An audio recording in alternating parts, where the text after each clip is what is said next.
নমস্কাৰ। মই আজি আপোনালোকৰ মাজত আহিছোঁ এটা ইউটিউব চেনেল কালাকে ধাগে চেনেল এটাৰ বিষয়ে জনাবলৈ আপোনালোক আটাইলৈকে স্বাগতম জনাইছোঁ। এই চেনেলটোৰ বনোৱাৰ এটা মূল উদ্দেশ্য এইটোৱেই যে আমাৰ অসমৰ শিপিনী সমাজক সহায় কৰা। এইটো কোনো ব্যৱসায়মুখী চেনেল নহয়। আমি আমাৰ শিপিনীসকলক ভিডিঅ' আৰু অডিঅ' সম্পদ প্ৰদান কৰি শক্তিশালী কৰাৰ লক্ষ্য এটা ৰাখি এই চেনেলটো বনাইছোঁ। তেওঁলোকক আৰ্থিকভাৱে স্বাধীন আৰু স্বাৱলম্বী হোৱাত সহায় কৰিব পাৰে বুলি আশা কৰোঁ, যাৰ ফলত তেওঁলোকে হস্ততাঁতৰ কাৰ্যকলাপৰ জৰিয়তে অধিক বৃদ্ধি পাব পাৰে।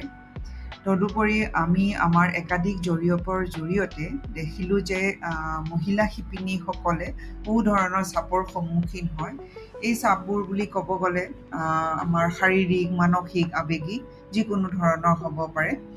আৰু লগতে তেওঁলোকে কঁকালৰ তলত বিষ অনুভৱ কৰে, চকু খচখচাই, ডিঙি টানি ধৰা, হাতৰ গাঁঠিৰ বিষ, গোৰোহাৰ বিষ, এইবোৰো তেওঁলোকে প্ৰায়ে অনুভৱ কৰে।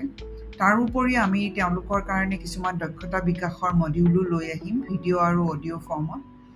আমি আশা কৰোঁ যে আমাৰ এই চেষ্টাই তেওঁলোকৰ জীৱনৰ সুখ আৰু সফলতা কঢ়িয়াই আনিব পাৰে আৰু তেওঁলোকৰ যি চাপ অনুভৱ কৰে সেইটো হ্ৰাস কৰিব আৰু তদুপৰি তেওঁলোকৰ মনোনিৱেশ অনুভৱ কৰাত সহায় কৰিব।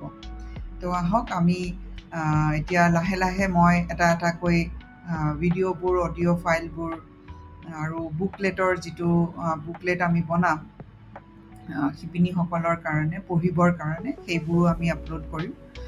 তো এটা মনত আশা লৈ আপোনালোকৰ ওচৰত আহিছোঁ। আপোনালোকে চেনেলটো ছাবস্ক্ৰাইব কৰিব। আমি যেতিয়াই নতুন কিবা ভিডিঅ' আপলোড কৰোঁ বা যিকোনো বস্তুৱে আমি যেতিয়া চেনেলটোত আপলোড কৰিম তেতিয়া আপোনালোকে ন'টিফিকেশ্যন পাব।